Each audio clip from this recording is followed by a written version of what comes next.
Fala, torcedor tricolor, vitória importante do São Paulo contra o Vitória do Morumbi, 2-0. São Paulo conquistando mais 3 pontos no Campeonato Brasileiro. Bora dar uma olhada aqui no pós-jogo, pessoal, do Linha de Passe da ESPN Brasil, falando sobre essa vitória, analisando ali os lances dessa partida e o resultado muito importante. Deixar os créditos aqui na descrição, ESPN Brasil.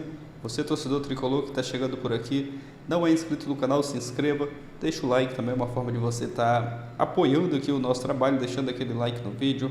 Mas agora, sem enrolação, bora conferir aqui o pós-jogo do São Paulo. A é a do São Paulo, no Morumbi, mais uma vitória, deixando de lado a decepção na Copa do Brasil, assim como o Flamengo, assim como o Internacional. O São Paulo fez uma boa partida contra o Vitória. Agora, o motor desse time tem nome, hein? Marcos Antônio. O que corre, o que está jogando, está sendo fundamental para o São Paulo, hein, Birner? Ele está jogando muito bem. Ele tinha se machucado antes do Mundial, não participou das últimas 3 partidas do São Paulo no Campeonato Brasileiro. O São Paulo teve uma queda de rendimento muito grande por conta disso. E ele tem sido, como você falou, o jogador que mais se movimenta e acha soluções no meio-campo de São Paulo. Não é um cara de definição de jogadas, de finalização, mas é um cara que está sempre muito próximo da bola e sempre acha, ou quase sempre acha, bons passes para abrir espaço, mas eu acho que hoje... E aí o gol do Bobadilha, parceiro dele também, tá bem, né? Eu acho que o grande segredo do São Paulo, do Crespo, é que o time fisicamente muito mais bem preparado depois da paralisação, ele esmaga a saída de bola do adversário. E é muito intenso. Ele perde a bola, tá em cima, perde a bola, tá em cima, perde a bola, tá em cima. O adversário não consegue sair de trás, vai ficando sufocado. E aí, com as movimentações, porque o São Paulo não atua com o centroavante de fato, ele consegue confundir a marcação dos adversários muitas vezes. São Paulo, com 21 segundos de jogo, o Ferreirinha perdeu um gol. Numa bola que ele sai de dentro para receber a bola do lado esquerdo e entra na área com muita facilidade para fazer o corte. Para a tristeza da maior torcida do Brasil, né? Que é a torcida do Ferreirinha, para ver o Neto de tanga. Abração, Neto! Então, acho que hoje, mais do que a bela atuação do Marcos Antônio, eu posso destacar vários jogadores hoje do São Paulo que foram bem. Eu acho que o André fez um bom jogo, o Rodriguinho fez um bom jogo, e o Rodriguinho é um jogador que é curioso. O São Paulo não sabe, obviamente, mas quem não vê muitos jogos do São Paulo, esquece, ele subiu tem 3 anos. Sim. E com aquela promessa de ser craque, né? Então, já é a temporada dele com mais jogos, né? Com mais jogos. O que acontece dentro do São Paulo? O Rodriguinho é um jogador muito tímido, tá? É um jogador que sentia o peso dos jogos, que sentia o peso da camisa. Dentro do São Paulo, sempre foi tratado como um jogador tecnicamente acima da média. E parece que esse jogador, depois desse tempo, começa a se sentir mais confortável com as exigências dos jogos. Vamos esperar mais tempo para saber isso, porque, no final das contas, é preciso entender como ele vai lidar com os jogos mais decisivos do São Paulo, não com jogos de pontos corridos. Por exemplo, eu não acho que ele vai começar o jogo contra o Atlético Nacional, mas ele pode entrar. Quem? O Rodriguinho. Rodriguinho? Hoje, pra mim, é titular. Também acho. Hoje vestiu a camisa. E quem sai? Titular. Não sei, não. Você vai tirar o Luciano para botar o Rodriguinho? Não.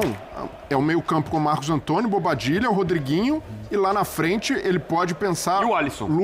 Mas é que o Rodriguinho E o tá Lucas? fazendo a do Luciano. Que jogou um pouco hoje. Não, mas eu acho que pra mim o time ideal, pela bola que tem jogado, é claro que o técnico leva a hierarquia. E que bom que o problema é esse, né? Porque o problema recente era não ter pé. O primeiro tempo, quando inverte ali o Marcos Antônio com Bobadilha, a aproximação do Rodriguinho e acionando o Ferreirinha é onde São Paulo é melhor. Não, mas Então, assim, mas aí ele tava fazendo não o é Luciano, ele faz o quê? Mas não é só por esse jogo. Pra mim, pelo que vem jogando, todo mundo na condição ideal. Se na terça-feira já tiver todo mundo inteiro, né? Preciso ver a condição do Lucas. O Rodriguinho não sai do time. Meio-campo com o Marcos Antônio, Bobadilha e Rodriguinho.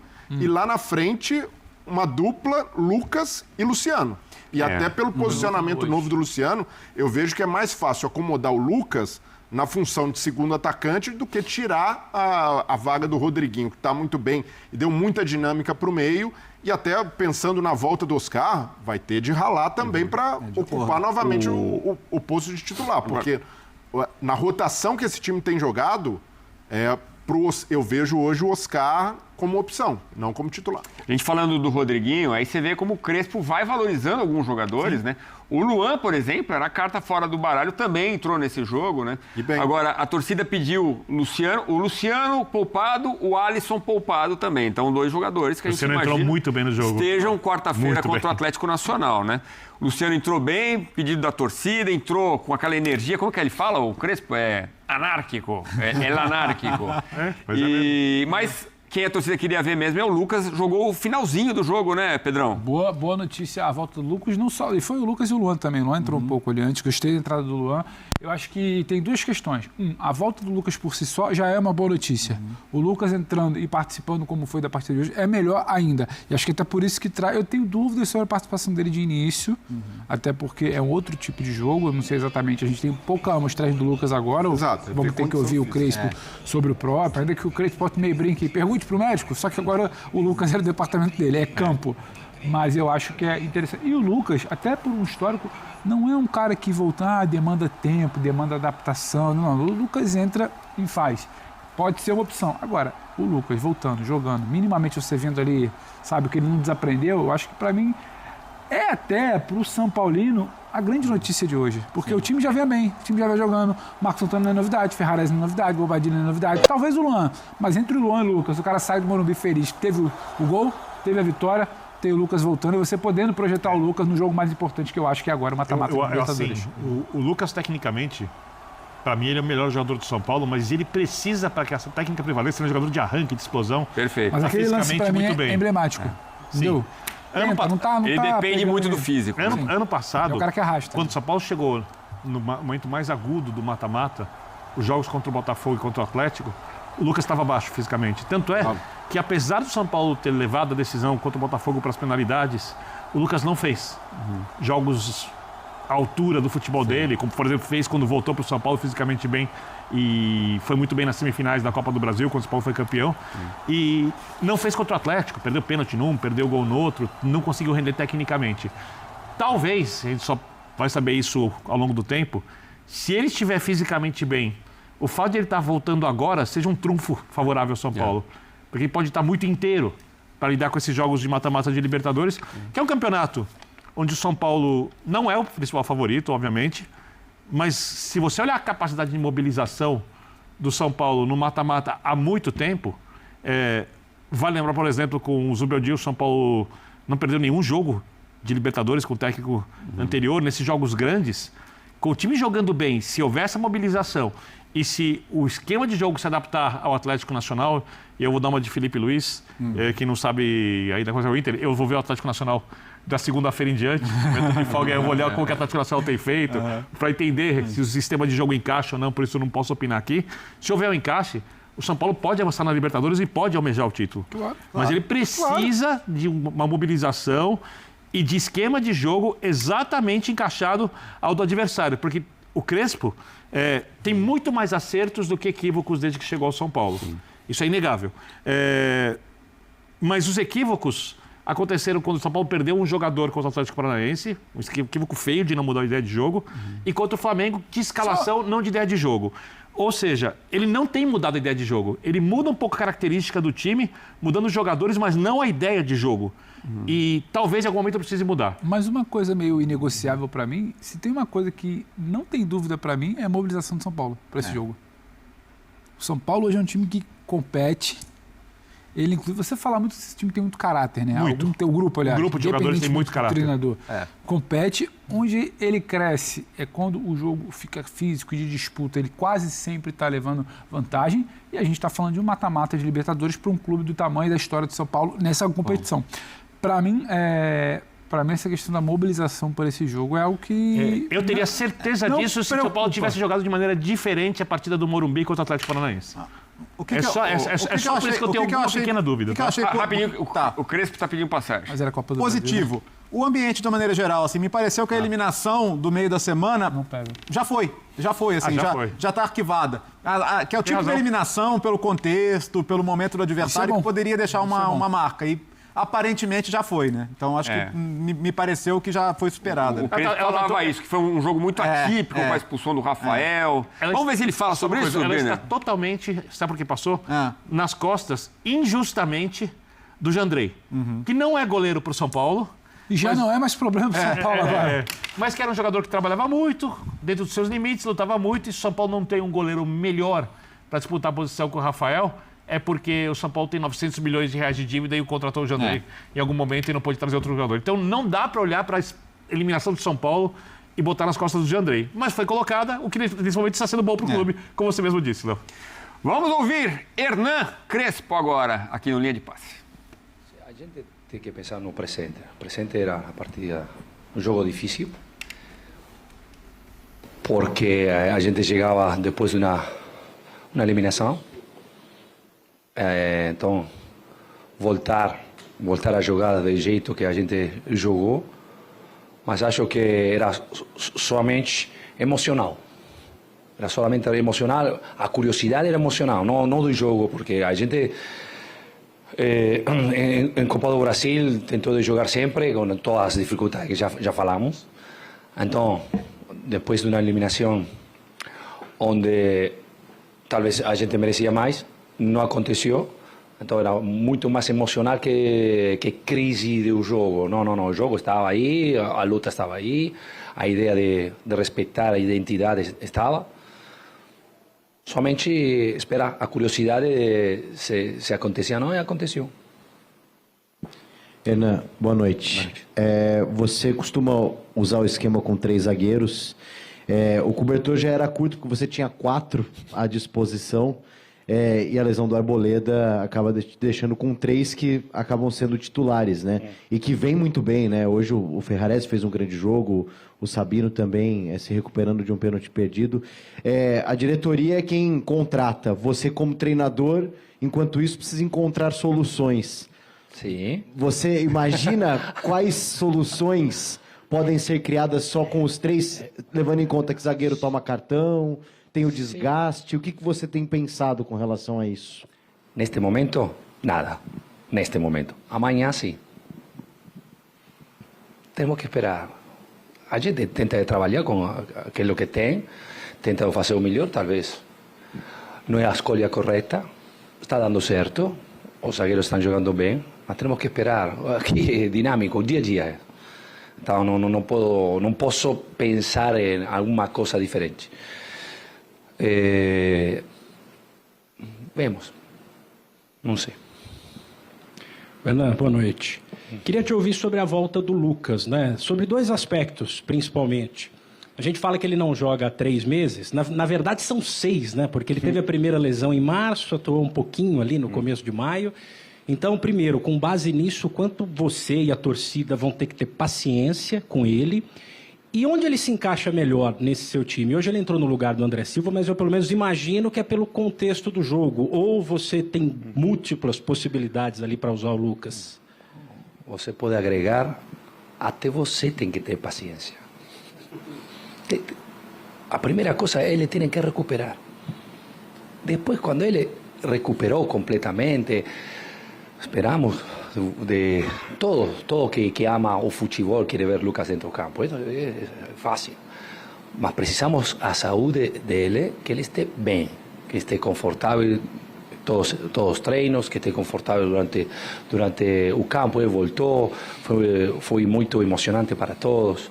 Então, temos tempo para ver onde. A coisa mais importante é que ele voltou.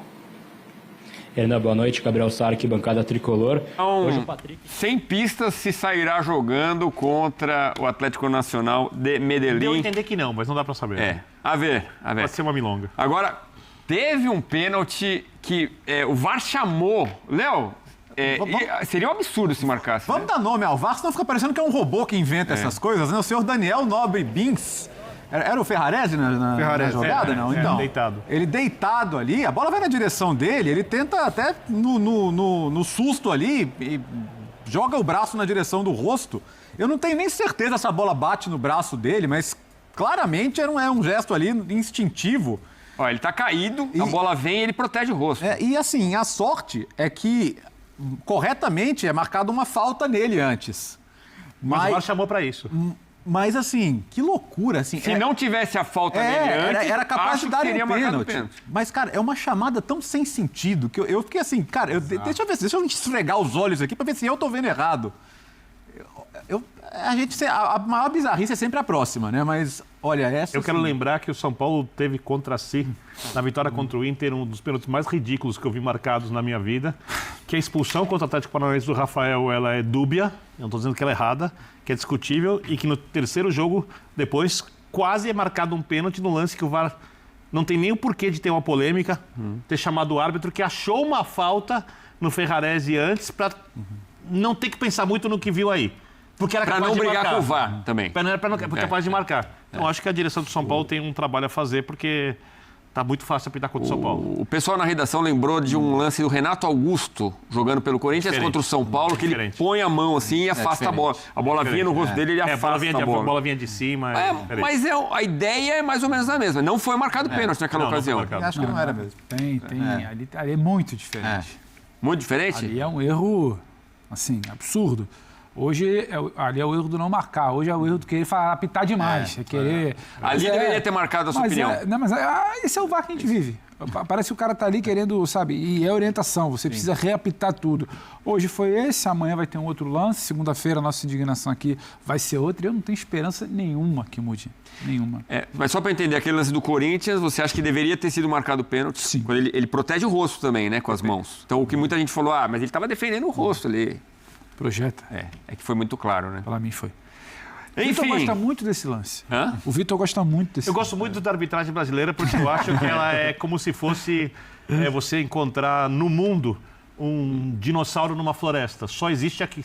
Esse lugar aqui. É uma loucura. Jurássico Ele vem bem hoje. Ele vem bem hoje. É uma loucura. Grande fase Então, do Bruno hoje. Que é isso? Você descobre coisas que não existem mais. Anota essa. Eu vou usar. E cria novas, inclusive. Pode fazer a vinheta craque do jogo depois dessa. Eita, dinossauros. Vamos lá. Bom, Hoje posso em usar? dia. A gente falava de São Paulo e Corinthians. Tiranossauro Você também Rex. pode usar, o Vitor Birner autoriza. É isso aí, torcedor tricolor.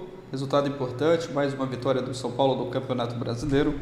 Com essa vitória, o São Paulo vai encostando ali no G4 do Brasileirão, com mais esses 3 pontos que o São Paulo conquistou hoje. Agora está ali na 7ª colocação, com 28 pontos. Caso vença na próxima rodada, pode encostar ainda mais no G4, vencendo o Vitória hoje por 2-0.